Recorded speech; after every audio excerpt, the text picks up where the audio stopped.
A primeira linha do Tao Te Ching, falando sobre o Tao do qual se pode falar não é o verdadeiro Tao. Essa é uma das traduções, é a primeira linha do Tao Te Ching. Portanto, no sentido mais amplo, o Tao pode ser equiparado à consciência.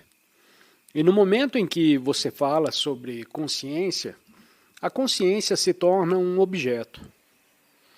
Mas esta é a razão pelo qual Lao Tzu, o autor do Tao Te Ching, diz: no momento em que você falar sobre isso, perceba que não é isso. Porque no momento em que você fala sobre isso, ele se torna um objeto de pensamento. Enquanto a essência da consciência é que ela é o sujeito eterno. Portanto, consciência, você não pode entender o que é. Você só pode perceber isso como a essência de quem você é. E em vez de falar sobre isso agora, eu sugiro que você, eu, bem agora, vejamos se podemos perceber ou apenas ter um vislumbre do que significa consciência.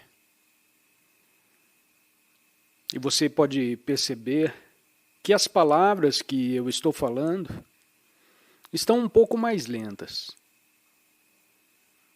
E se você estiver ouvindo atentamente, sua atenção será tal que você se sintonizará completamente com as palavras que surgem do pensamento e as tornará suas.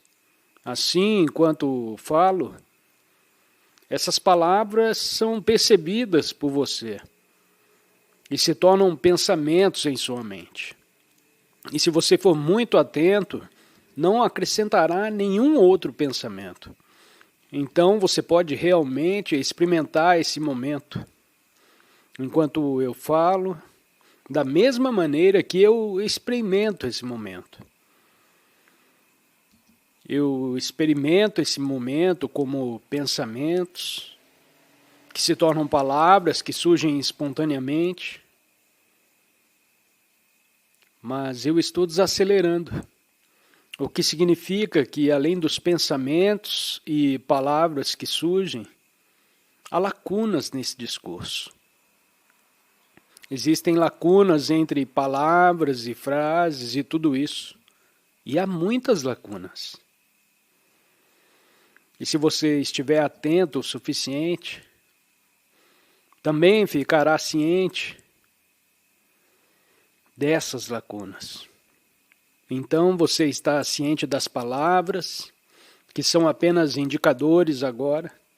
As palavras que eu estou falando agora são apenas indicadores que apontam sua atenção para as lacunas onde não há palavras nem pensamentos.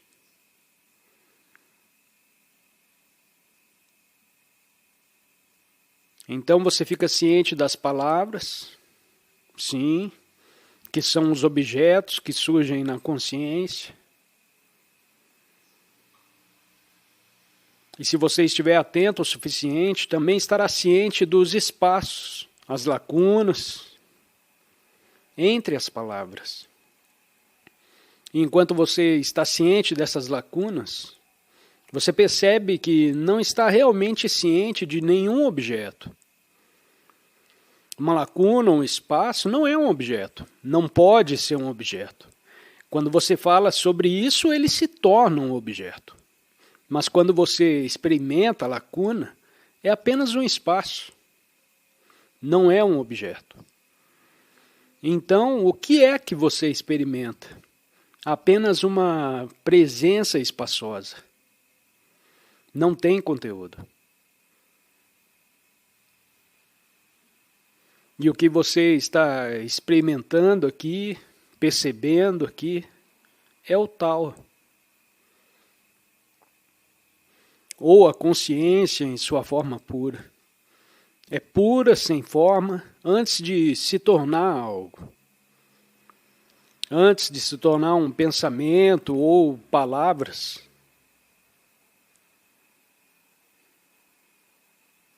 Então agora você está ciente das percepções dos sentidos. Porque ainda pode me ouvir. Você está ciente das palavras, mas mais importante, você está ciente de que está ciente. Você se conhece como consciência. Eles só estão cientes do que surge na consciência. E seu senso de identidade também. Seu senso de quem são, em última análise, é um objeto que surge em sua consciência. Esse sou eu. Essa é a minha história, eu e minha história, a minha identidade. Eu sou isso, aquilo e aquele outro, e todas essas coisas juntas sou eu. Mas são todas formas, ou formas emocionais que surgem na consciência. Eles são um objeto na consciência. E esse objeto na consciência, para a maioria das pessoas, é a base de seu senso de identidade. Mas isso, infelizmente, é uma enorme limitação. E, em última análise, uma percepção errônea de quem eles realmente são. O senso de identidade da maioria das pessoas, portanto, é baseado em uma percepção errada. Porque quem você realmente é não é um objeto na consciência. Isso é efêmero. Está aqui por um tempo e depois evapora. Quietude adormecida. Uma quietude alerta. Essa é a realização da consciência. De si mesmo como consciência. Isso o liberta dessa percepção errada. De que você é um objeto que surge, que está no fundo de sua vida. O tempo todo. Agora você pode não ser capaz de fazer isso ainda. Pode tornar-se obscurecido muitas vezes. E então, novamente, você se identifica completamente com a mente condicionada, com a personalidade, com a pessoa, com seus padrões reativos, seus gostos e desgostos condicionados, suas opiniões e assim por diante. E então, de repente, novamente, você se conhece como essa imobilidade alerta. Portanto, é profundamente gratificante saber que há infinitamente mais em você do que a sua personalidade. Então você ainda tem uma personalidade, mas não é mais uma prisão. Não é mais a sua prisão. Você não está mais totalmente confinado dentro disso. Você está ciente de uma dimensão transcendente de quem você é. E isso só pode ser realizado diretamente.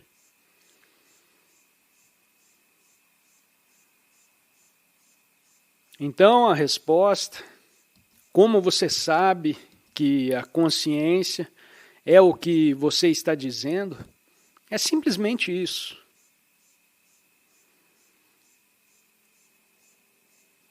A cessação do pensamento, e o que resta é a consciência incondicionada. Isso é quem você é em sua essência. Mas isso não é apenas quem você é. Isso é também, e mais fundamentalmente, quem ou o que o universo é em sua essência.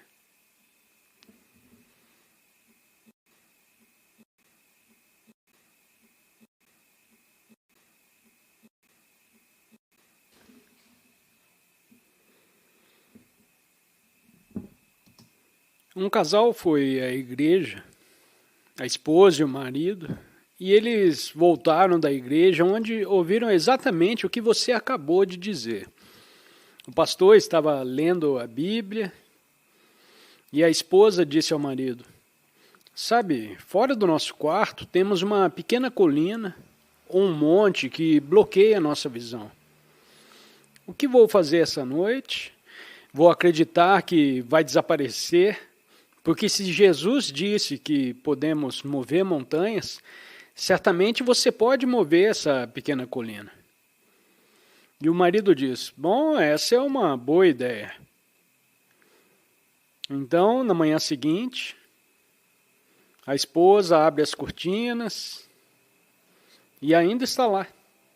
E ela diz ao marido: ei, veja, eu sabia que não ia funcionar.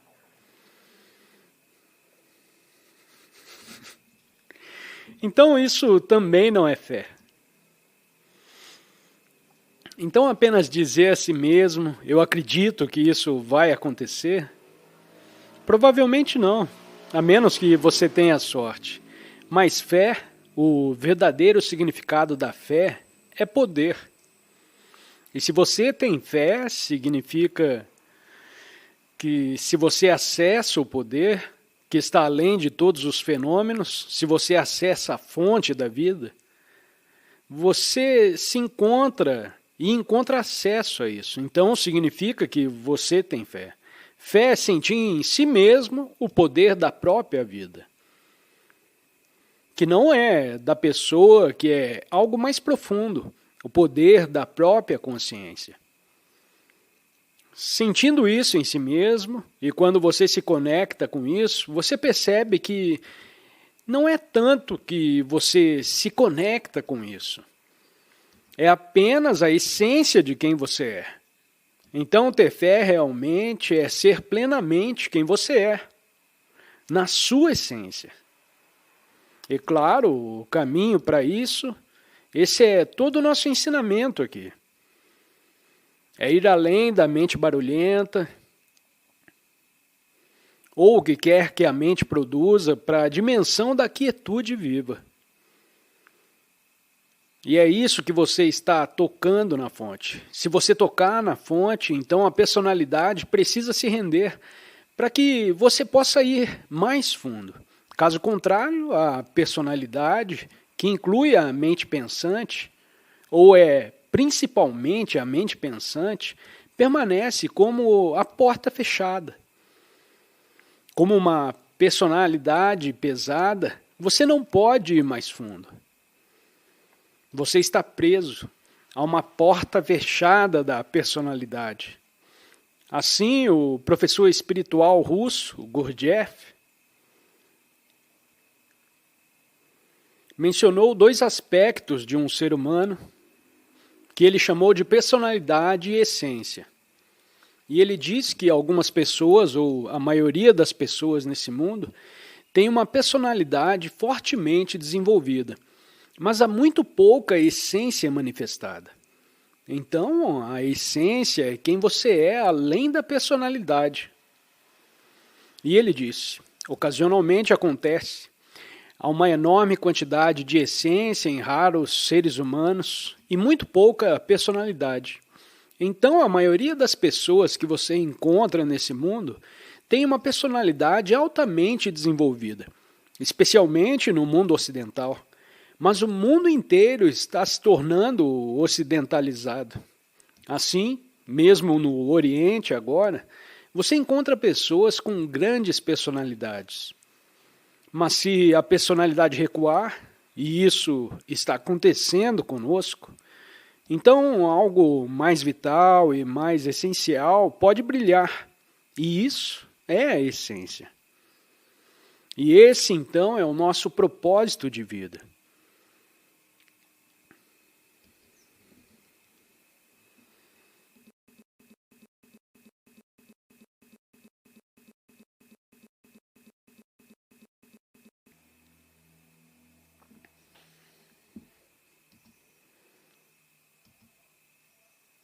No reino dos céus. Alguém já usou essa expressão? Minha tradução de reino é dimensão. Céu, o céu é o espaço. Então, quando Jesus falou sobre o reino dos céus, ele estava apontando para algo no mundo percebido pelos sentidos, a fim de fazer com que as pessoas sentissem o que ele estava falando no nível interior. Então, ele escolheu o céu, porque é a coisa mais espaçosa que existe. E o céu é talvez a única coisa nessa dimensão da percepção sensorial, a única coisa que você pode ver que não é uma coisa. Porque o céu não existe como céu. Não existe céu. Você nunca pode tocá-lo ou estar nele. Ou se você subir em um foguete, você passará por uma nuvem, mas você nunca pode dizer, bom, agora eu estou no céu. Porque simplesmente não há céu. É apenas uma maneira pela qual percebemos o espaço. Então ele usou essa analogia para apontar para algo dentro de você. A dimensão da amplidão. O reino dos céus. A dimensão da amplidão que está dentro de você, que é consciência, pura consciência. Essa é a única coisa, a coisa mais importante, disse ele, a coisa mais importante com a qual você deve se preocupar. Encontre isso dentro de você e todo o resto se resolverá. É uma tradução livre do que ele disse. Todo o resto se encaixará. Apenas sua tarefa principal aqui, como ser humano, é encontrar essa dimensão de consciência em você. Então, você cumpriu sua tarefa como ser humano. Não que necessariamente a sua vida vai chegar ao fim, porque você pode então estar aqui em uma capacidade muito mais benéfica, porque algo mais se expressa através de você. Não mais o ego, a identidade limitada do ego. E pode falar e agir e fazer ou apenas emanar através de você para esse mundo. Você se torna uma expressão da dimensão transcendente. Não uso a palavra Deus com muita frequência porque ela é enganosa. Em primeiro lugar, porque tem sido mal compreendida e mal utilizada ao longo de tantos séculos. E também porque o próprio termo parece encapsular isso, como se fosse algo finito. Deus. Quase todo mundo imagina algum tipo de entidade quando você diz Deus. Tipo, onde ele está? Ah, ele? Veja bem, a maioria das pessoas ainda o chama de ele. Deus é um ponteiro. Um pouco melhor seria dizer, por exemplo, bem, o que eu disse ainda há pouco, a dimensão do transcendente. E o mesmo, o que eles usaram em Guerra nas Estrelas, tornou-se tão popular. Novamente é um termo que eles usaram que não é tão encapsulado quanto a palavra Deus. A força. Que a força esteja com você. Ok? Onde está a força? A força está em toda parte. Havia uma leve mensagem espiritual nisso, e é por isso que tantas pessoas gostaram. Porque todos estão procurando por isso em algum lugar. Eles adoraram o termo que a força esteja com você. O divino, você poderia até dizer que é menos fechado do que o termo Deus. O divino é mais um conceito aberto. Deus é um conceito mais fechado. E, inevitavelmente, por causa do uso indevido, as pessoas inevitavelmente ainda imaginam algum tipo de entidade masculina. Você não pode fugir disso.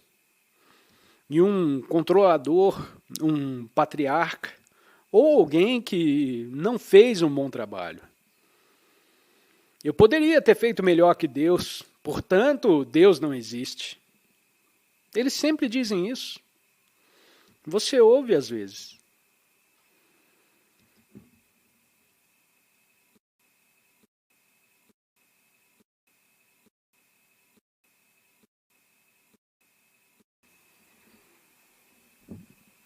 Fazer a vontade de Deus é uma expressão que existe há muito tempo, que tem sido muito mal utilizada pelo ego.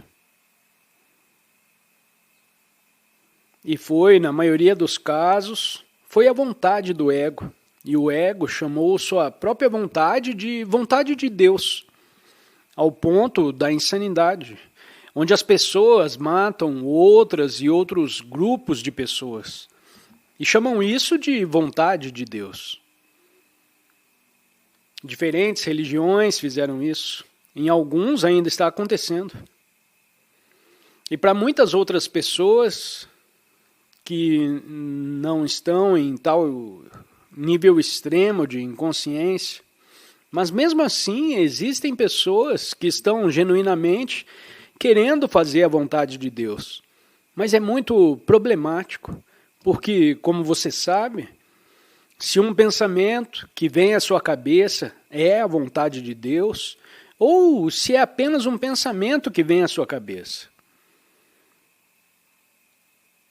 Então, estar no momento presente é realmente a única maneira de ter certeza de que você está se alinhando com a vontade de Deus.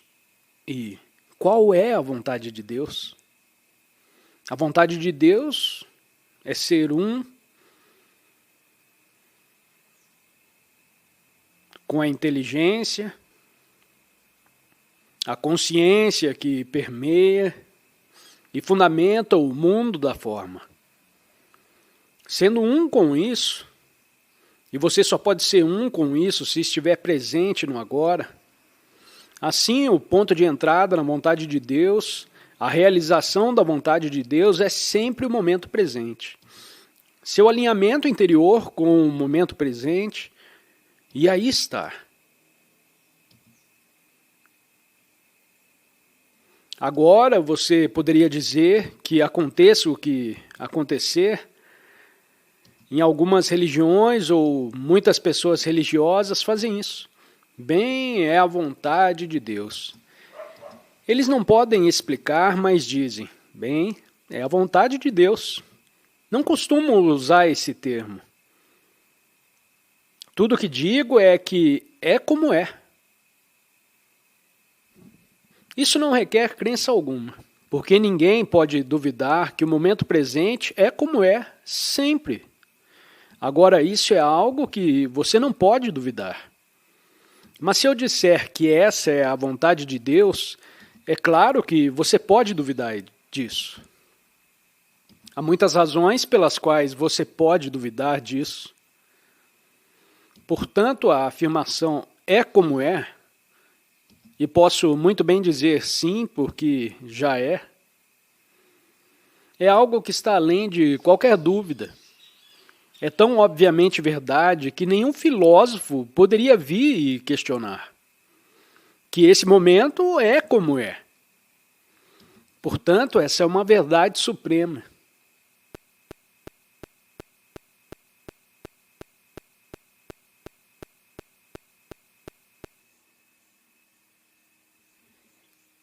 Eu estava visitando minha mãe há algum tempo atrás e ela tinha muitos livros em suas estantes.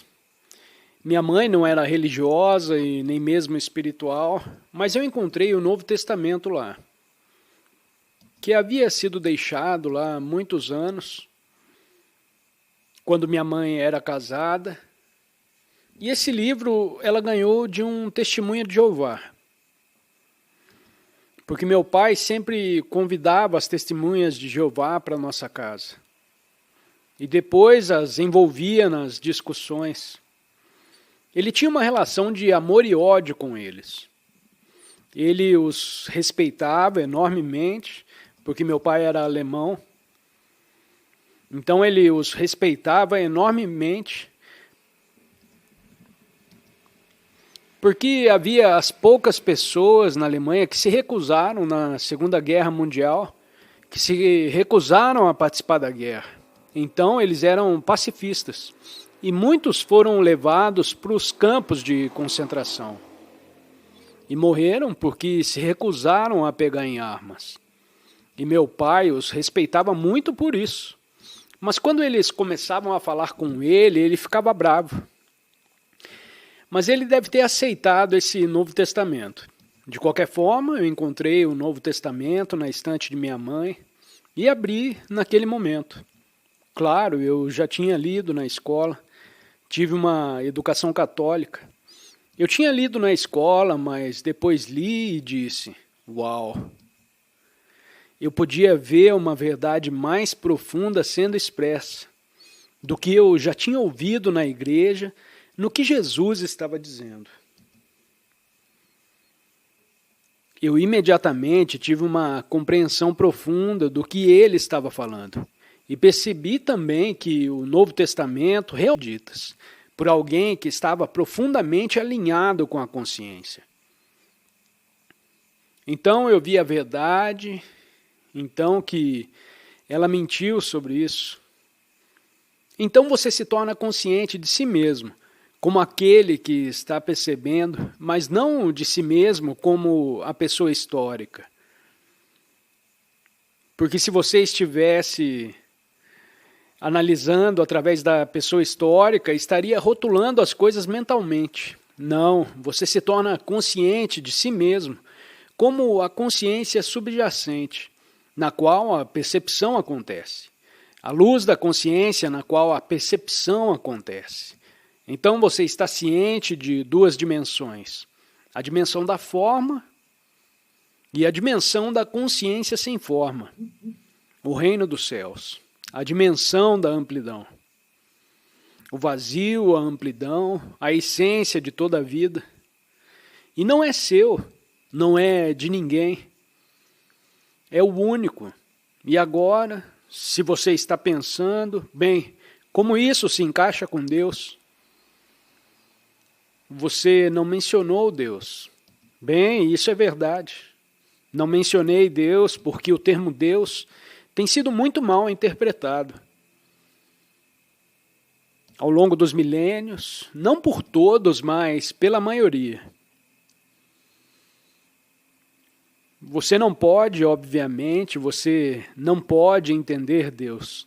É simplesmente absurdo fazer qualquer declaração, porque é totalmente, quero dizer, a linguagem consiste em apenas alguns sons. Apenas alguns sons que são produzidos pelas cordas vocais e pela pressão do ar. Então você tem as vogais, A, E, I, O, U. Então você adiciona alguns sons de pressão de ar. Você espera entender o segredo do universo através da combinação de alguns vocábulos. Quero dizer, você está pedindo a Deus para explicar Deus, mas vou continuar falando de qualquer maneira.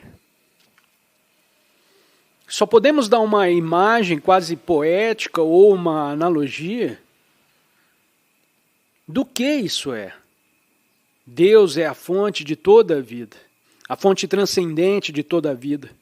Não tem existência no espaço e no tempo. Não existe porque existir significa ser manifestado. Deus é a fonte de toda a vida. Isso talvez possamos dizer. Agora, poderíamos comparar isso, porque vivemos nesse universo percebido pelos sentidos, em nossa dimensão.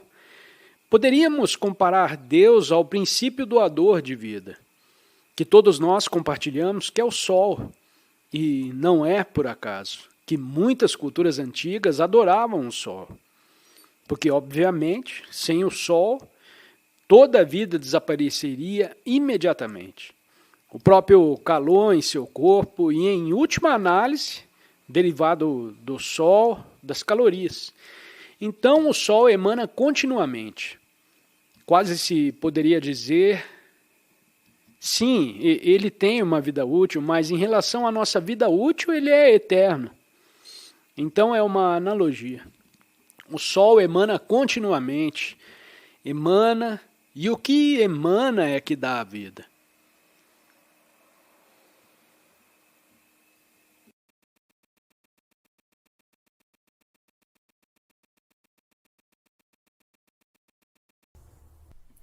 Você não está fingindo nada.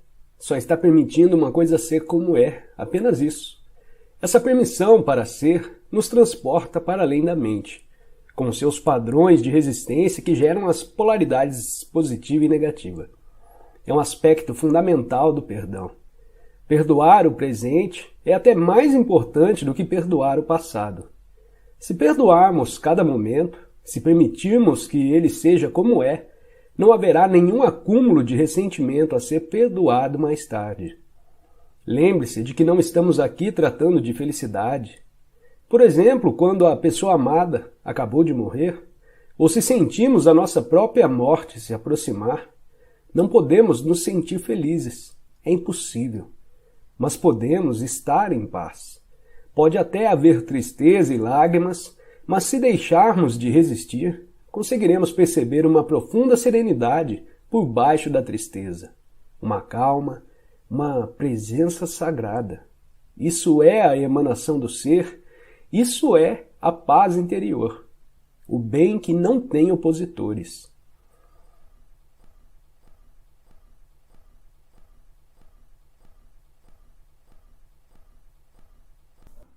Não é raro que as pessoas passem a vida toda esperando para começar a viver. Esperar é um estado mental. Significa basicamente desejar o futuro e não querer o presente. Você não quer o que conseguiu e deseja aquilo que não conseguiu. Em qualquer dos dois tipos de espera, você inconscientemente cria um conflito interior entre o seu aqui e agora, onde você não quer estar, e o futuro projetado, onde você quer estar. Essa situação reduz grandemente a qualidade da sua vida ao fazer você perder o presente. Não há nada de errado em nos empenharmos para melhorar a nossa situação de vida. Podemos melhorar a situação da nossa vida, mas não podemos melhorar a nossa vida. A vida é básica. A vida é o ser interior mais profundo. É um todo completo e perfeito. A nossa situação de vida se constitui das nossas circunstâncias e experiências. Não há nada de errado em estabelecermos metas e nos empenharmos para conseguir bens. O erro reside em usar isso como um substituto para o sentimento da vida, para o ser. O único momento de acesso a isso é o agora. Agimos assim como um arquiteto que não dá atenção às fundações de uma construção, mas que gasta um bom tempo trabalhando na superestrutura. Por exemplo, muitos de nós estamos à espera da prosperidade. Ela pode não acontecer no futuro. Quando respeitamos, admitimos e aceitamos completamente a realidade do presente, onde estamos? Quem somos? O que estamos fazendo agora? Quando aceitamos o que temos, significa que estamos agradecidos pelo que conseguimos, pelo que é, pelo ser. A gratidão pelo momento presente e pela plenitude da vida atual é a verdadeira prosperidade. Não está no futuro. Então, no tempo certo, essa prosperidade se manifesta para nós de várias maneiras. Se você não encontra satisfação nas coisas que possui, se tem um sentimento de frustração ou aborrecimento por não ter tudo o que quer no presente, isso pode levá-lo a querer enriquecer. Mas mesmo que consiga milhões, continuará a ter uma sensação de que falta alguma coisa. Talvez o dinheiro lhe compre muitas experiências excitantes, embora passageiras, deixando sempre uma sensação de vazio e estimulando uma necessidade de gratificação física ou psicológica ainda maior. Se você não vai se conformar em simplesmente ser, e assim sentir a plenitude da vida agora, a verdadeira prosperidade. Portanto, desista da espera como um estado da mente. Quando você se vir escorregando para a espera, pule fora. Venha para o momento presente. Apenas seja e aprecie ser. Quando estamos presentes, nunca precisamos esperar por nada. Portanto, da próxima vez que alguém disser, desculpe por ter feito você esperar, sua resposta pode ser, está tudo bem, não estava esperando, estava aqui contente comigo, com meu eu interior. Essas são apenas algumas das estratégias comuns da mente para negar o momento presente, já incorporadas à inconsciência comum. São fáceis de passar despercebidas porque já estão entranhadas em nosso modo de vida, como o ruído de fundo do nosso eterno descontentamento. Mas quanto mais você praticar o monitoramento do seu estado interior, emocional e mental, mais fácil será perceber em que momento você foi capturado pelo passado e pelo futuro, bem como despertar da ilusão do tempo dentro do presente. Mas tenha cuidado, porque o eu interior falso e infeliz, baseado na identificação com a mente, vive no tempo. Ele sabe que o presente significa sua própria morte e sente-se ameaçado. Fará tudo para afastar você do agora. Tentará manter você preso ao tempo. Caraca, essa foi tensa, hein? Vixe! Fala que deu alguma bola fora. Não teve como, né? Nossa, certeiro e imortal como sempre. Grandes, um abraço e vamos junto na caminhada.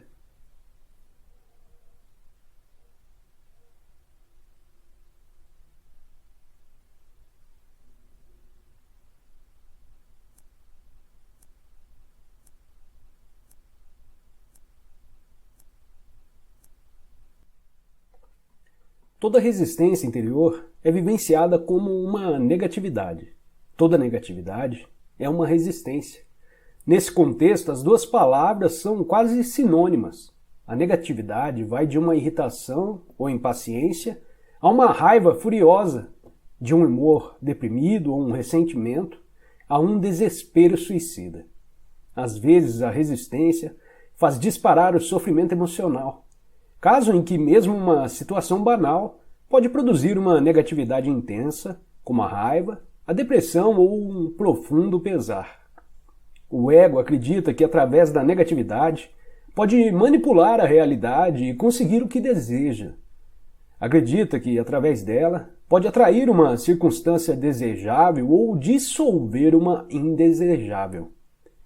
O livro Um Curso de Milagres destaca corretamente isso ao afirmar que sempre que estamos infelizes, acreditamos inconscientemente que a infelicidade compra para nós o que queremos. Se você, a mente, não acreditou que a felicidade funciona, por que a criaria? O fato é que essa negatividade não funciona. Em vez de atrair uma circunstância desejável, ela interrompe ao nascer. Em vez de desfazer uma circunstância indesejável, ela a mantém no lugar. Sua única utilidade é que ela fortalece o ego e essa é a razão pela qual ele a adora. Uma vez que você tenha se identificado com alguma forma de negatividade, não vai querer que ela desapareça. Em um nível inconsciente mais profundo, não vai desejar uma mudança positiva. Ela iria ameaçar a sua identidade como uma pessoa depressiva, zangada ou difícil de lidar. Você então passa a ignorar, negar ou sabotar aquilo que é positivo em sua vida. É um fenômeno comum e também doentio. A negatividade é completamente antinatural. É um poluente psíquico e existe em vínculo profundo entre o envenenamento e a destruição da natureza, e a grande negatividade que vem sendo acumulada na psique coletiva humana. Nenhuma outra forma de vida no planeta conhece a negatividade. Somente os seres humanos. Assim como nenhuma outra forma de vida violenta e envenena a terra que a sustenta. Você já viu uma flor infeliz? Ou um carvalho estressado? Já cruzou com um golfinho deprimido, um sapo com problemas de autoestima? Um gato que não consegue relaxar? Ou um pássaro com ódio e ressentimento?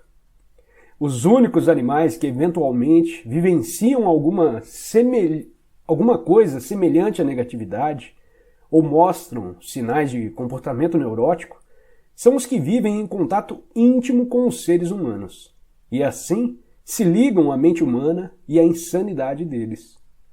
Observe as plantas e animais, aprenda com eles a aceitar aquilo que é e a entregar ao agora. Deixe que eles lhe ensinem o que é ser, o que é integridade, estar em unidade, ser você mesmo e ser verdadeiro. Aprenda como viver e como morrer, e como não fazer do viver e do morrer um problema. Vivi com alguns mestres zen, todos eles gatos. Até mesmo os patos me ensinaram importantes lições espirituais. Observá-los é uma meditação. Como eles flutuam em paz, de bem com eles mesmos, totalmente presentes no agora, dignos e perfeitos, tanto quanto uma criatura sem mente pode ser. Eventualmente, no entanto, dois patos vão se envolver em uma briga e algumas vezes sem nenhuma razão aparente, ou porque um pato penetrou no espaço particular do outro. A briga geralmente só dura alguns segundos e então os patos se separam, nadam em direção opostas e batem suas asas com força por algumas vezes. Então, continuam a nadar em paz, como se a briga nunca tivesse acontecido. Quando observei isso pela primeira vez, percebi num relance que ao bater as asas, eles estavam soltando a energia acumulada, evitando assim que ela ficasse aprisionada no corpo e se transformado em negatividade. Isso é sabedoria natural. É fácil para eles porque não têm uma mente para manter vivo o passado sem necessidade e então construir uma identidade em volta dele.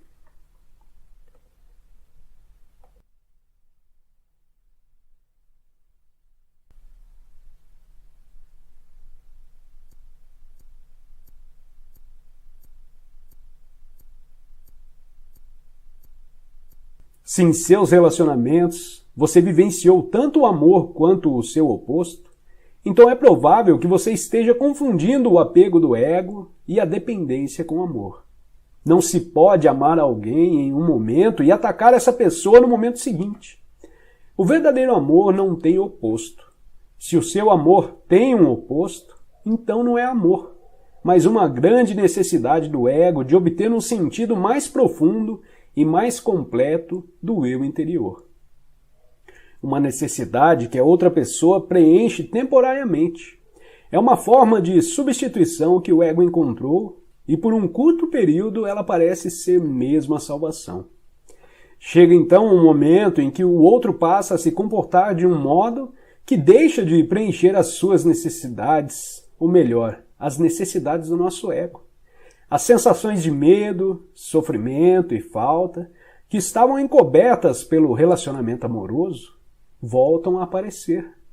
Como acontece com qualquer vício. Ficamos muito bem enquanto a droga está disponível, mas chega no momento em que a droga não funciona mais. Quando essas dolorosas sensações de medo reaparecem, nós as sentimos mais fortes do que antes e passamos a ver o outro como a causa de todas essas sensações. Isso significa que estamos projetando no outro essas sensações, por isso nós o agredimos com toda a violência que é parte do nosso sofrimento.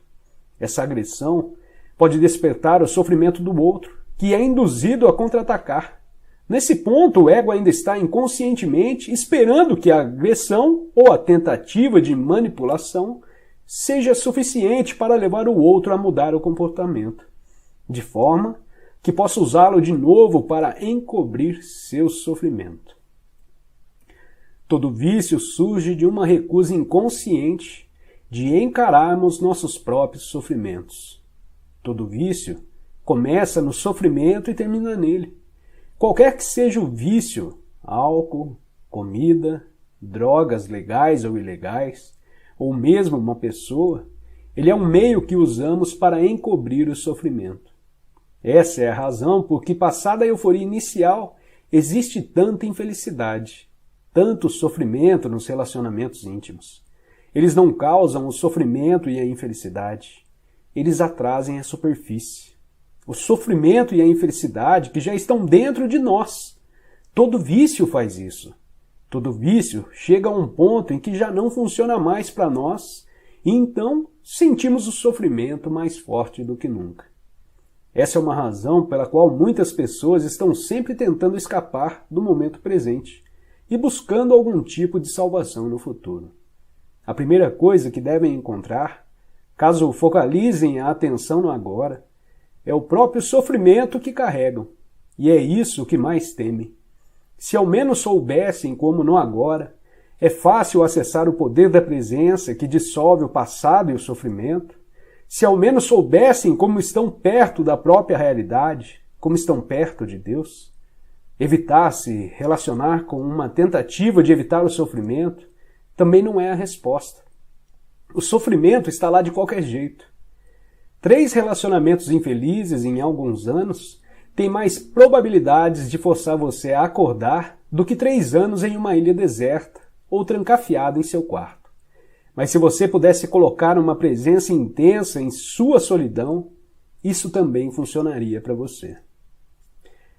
Mais um tapinha de pelica, maravilhoso. Vou te falar, viu? É bem como ele falou, e essa questão de vício não é nem questão da gente... É uma questão de vício, sim, mas não é nem questão de álcool, drogas, como que ele falou, mas qualquer coisa, né? É incrível como a gente tenta fugir do tédio, do sofrimento, né? O tédio não deixa de ser um sofrimento, a gente se sente incomodado, né? Você quer sair daquele estado, você fala, nossa, mas eu tô perdendo meu tempo aqui, eu tô parado, eu não tô fazendo nada, blá, blá, blá. Em vez da gente se conectar com o nada nesse momento, aproveitar essa circunstância para se conectar um pouquinho mais com esse estado, né? Com essa ponte que nos liga ao o poder do infinito aí, e a gente não quer fugir, toda vez a gente quer fugir. A gente imagina que abandonar essa conexão com o mundo exterior é puro sofrimento, né? Ai, pai. Mas faz parte. Vamos que vamos. Valeu, tchau, tchau.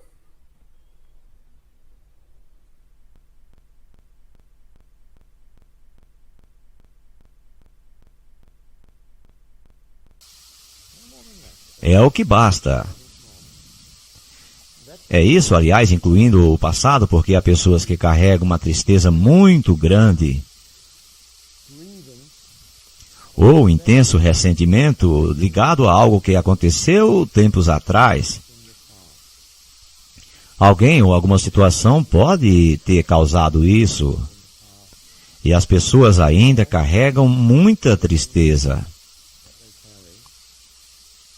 Como isso funciona quando eu digo que devemos aceitar o momento presente?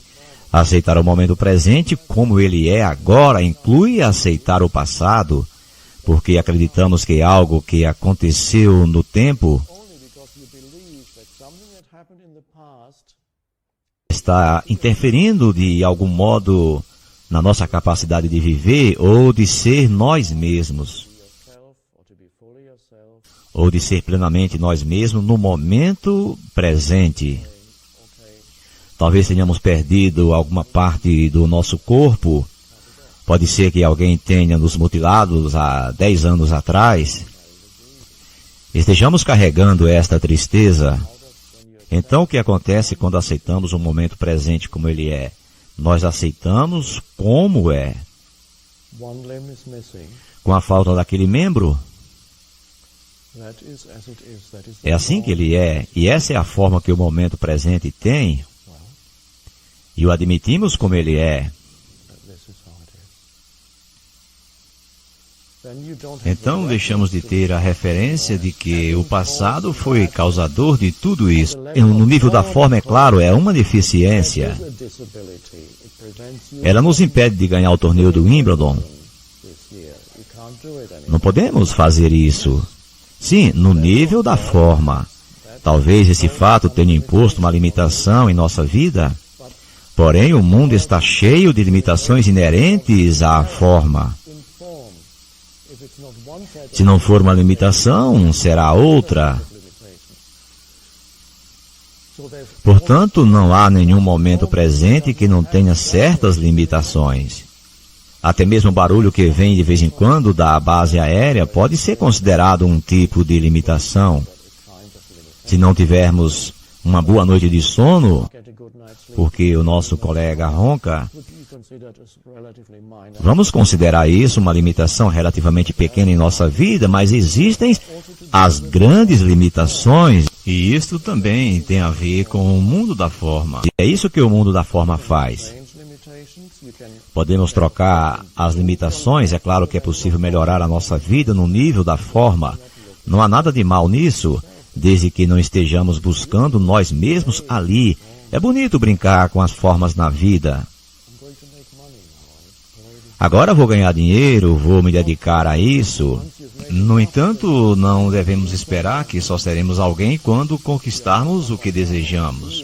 Ser alguém não é algo a ser obtido por meio de dinheiro ou do futuro. Portanto, podemos brincar com o mundo da forma. E algo de milagroso nisso, quando paramos de exigir que este mundo nos faça felizes. Não importa onde estamos, nem a situação que estamos vivendo, nem as pessoas que encontramos, nem o lugar onde estamos indo, considerando tudo muito satisfatório. Porque tocamos dentro de nós, que é mais profundo do que o movimento do pensamento, que é mais profundo do que a forma. O movimento do pensamento ainda é forma. Será então que tudo se resume ao simples fato de aceitarmos internamente o momento presente? Sim, mas necessitamos de um certo grau de presença para sermos capazes de aceitar o presente como é.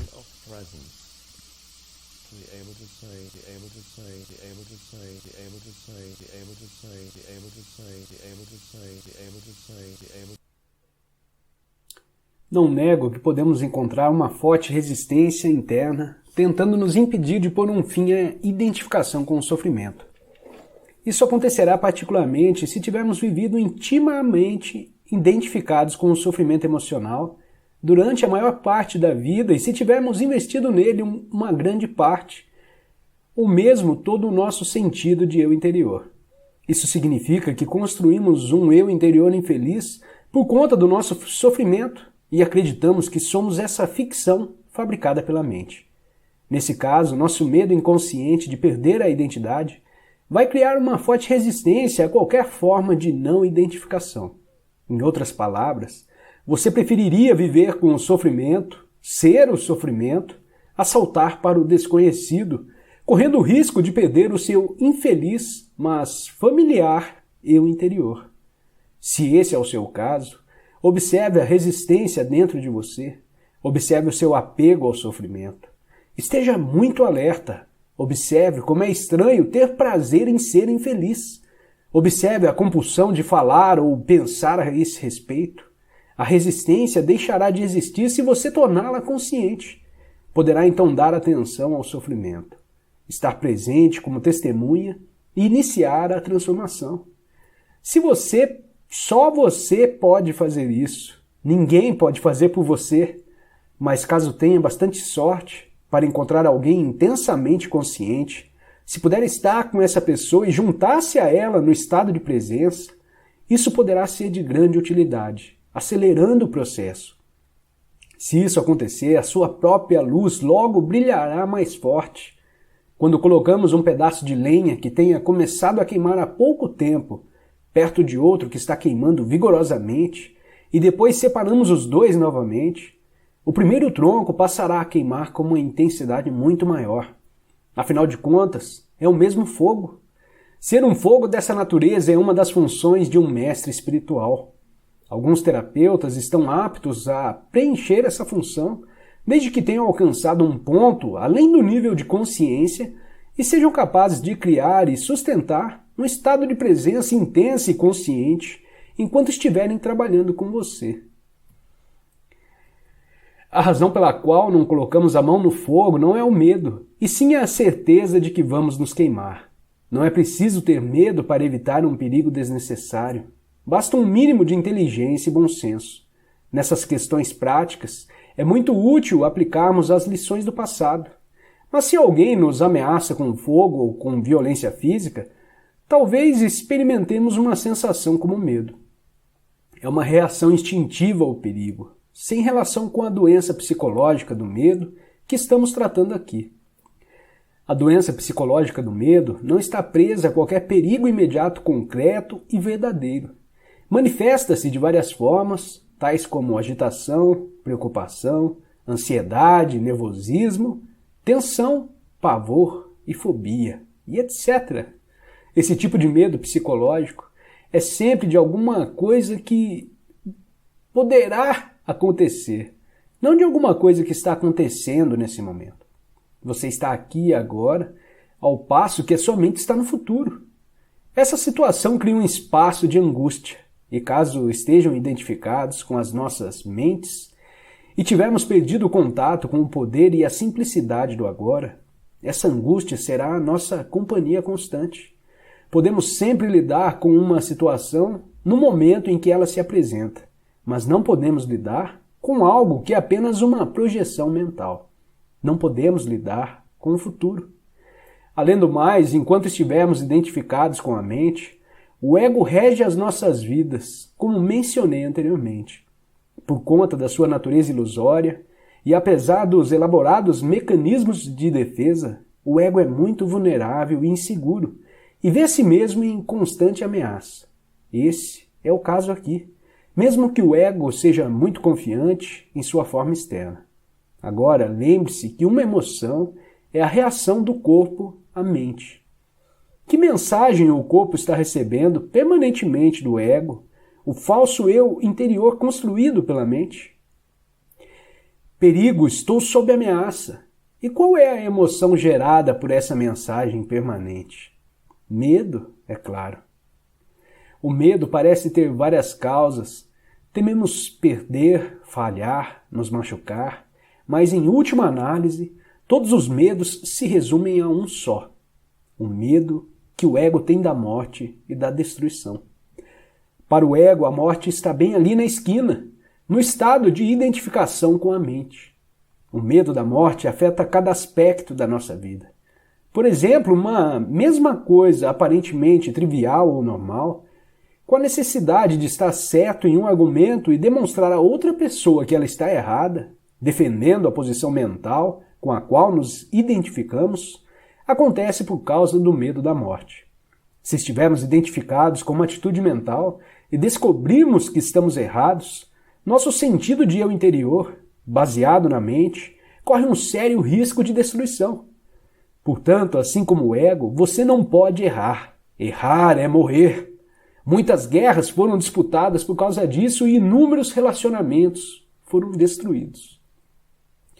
Uma vez que não estejamos mais identificados com a mente, não faz a menor diferença para o nosso eu interior estarmos certos ou errados. Assim, a necessidade compulsiva e profundamente inconsciente de ter sempre razão, o que é uma forma de violência, vai desaparecer. Você poderá declarar de modo calmo e firme como se sente ou o que pensa a respeito de algum assunto, mas sem agressividade ou qualquer sentido de defesa. O sentido do seu eu interior passa a se originar de um lugar profundo e verdadeiro dentro de você, não mais de sua mente. Tenha cuidado com qualquer tipo de defesa dentro de você. Ela está se defendendo de quê? De identidade ilusória? De uma imagem em sua mente? De uma identidade fictícia? Ao trazer esse padrão à consciência, ao testemunhá-lo, você deixa de se identificar com ele. Sob a luz da consciência, o padrão de inconsciência irá se dissolver rapidamente. Esse é o fim de todos os argumentos e jogos de poder tão prejudiciais aos relacionamentos.